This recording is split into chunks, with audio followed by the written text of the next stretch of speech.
बाबा कई लोगों का मानना है कि उनको किसी ने वश में कर लिया है या फिर वो उन पर कोई तांत्रिक क्रिया कर दिया गया है। हाँ, हाँ। तो ऐसा कोई उपाय है कि वो वशीकरण से मुक्त हो सके? ऐसा कोई मंत्र है? है। हाँ, बहुत सारा मंत्र है और सबसे ज्यादा पावरफुल हमारे दुर्गा सप्तशती में जो सिद्ध कुंजिका स्तोत्र है उसमें मंत्र है जिसको महामंत्र कहा जाता है। आप उसका 11 माला हवन कर दीजिए उस आदमी को बैठा के, और उसके बाद 108 बार उसको झाड़ दीजिए। आप तो जानते होंगे ओम ऐं ह्रीं क्लीं चामुंडाय बीचे ओम ग्लौं हूं क्लीं जूं सः ज्वालय ज्वालय ज्वल ज्वल प्रज्वल प्रज्वल ऐं ह्रीं क्लीं चामुंडाय बीचे फट। ये जो मंत्र है ये बहुत ही पावरफुल, बहुत ही शक्तिशाली मंत्र है। इस मंत्र के प्रयोग करने से कैसा भी किसी का कोई तंत्र हो या किसी तरह की प्रेत बाधा हो वो दूर हो जाता है। लेकिन एक बात ख्याल रखना है कि अगर घर के प्रेत है, घर की अकाल मृत्यु से ग्रसित परिवार में अगर वो दोष है, तब इस मंत्र का प्रयोग नहीं करना है। उसके लिए आप घर के प्रेत को शांति के लिए आपको गया में धर्माणन पर त्रिपिंडी करना हो। बाहरी कोई व्यक्ति के द्वारा आप प्रभावित है, किसी तंत्र मंत्र प्रेत किसी भी गलत चीज से आप या आपका परिवार, तो आप इस मंत्र के प्रयोग करके इससे आप छुटकारा पा सकते हैं। उसमें आपको 108 बार इस मंत्र से उस जातक को खड़ा करा के झाड़ देना है। चाहे मोर के पंख से झाड़ दीजिए या आम के पल्लों से झाड़ दीजिए, कोई चीज से झाड़ देना है।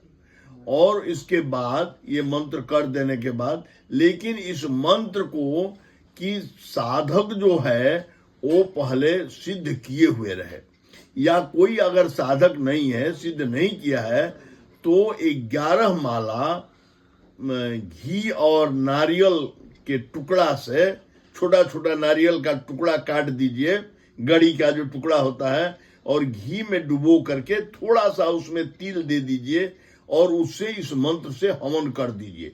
उसके बाद झाड़िए, देखिए ठीक हो जाएगा। ठीक हो जाएगा। तो कैसे पता चला है कि वो घर का है या बाहर का है? ये तो पता चल जाएगा। ये तो उस जातक को देखने के बाद सही ज्योतिर्विद होगा, कोई अगर ज्योतिषी होगा तो देखने के साथ कह देगा कि इस पर बाहर का है या घर का है। अच्छा, मतलब कि किसी ज्योतिर्विद के शरण में जाना होगा। हाँ। उनसे जानकारी लेनी होगी तभी कोई ऐसा। हाँ, एकदम। तो ऐसा कोई मंत्र नहीं है कि मतलब कि मन ही मन अपना उच्चारण करते रहे लोग, जिसको अगर लगे कि हम नहीं, वैसा कोई मंत्र तो नहीं है, लेकिन अगर गायत्री मंत्र का आप उच्चारण करते हैं प्रतिदिन और न्यास के साथ, तो आप पर किसी का प्रयोग नहीं लगेगा। न्यास क्या? उसमें गायत्री मंत्र का न्यास होता है।